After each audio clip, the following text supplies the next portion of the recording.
Nadakpan atul sa hot pursuit operation ang suspect sa pagpusil patay sa 19 anyos nga lalaki sa Sitio Neville Hills, Barangay Busay, Siyudad sa Sugbo ngadtong Sabado sa gabi.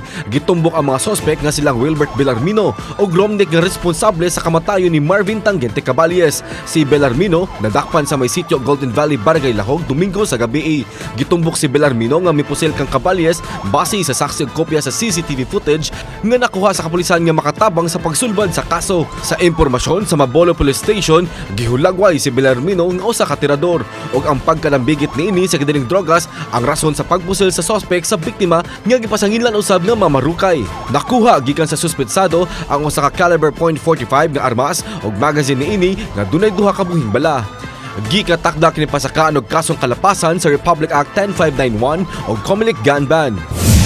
Sa laing insidente sa dakbayan sa Mandawi sa Barangay Labugon, napalgan kagahapon sa hapon ang usa ka patayng lawas. Nadiskubrihan nga dunay samad pinusilan sa wang bahin sa ulo ug sa iyang kamot ang biktima. Na-recover sa dapit na hitabuan ang duha ka fired empty cartridge, fishnet, scrap metal ug 200 pesos nga cash.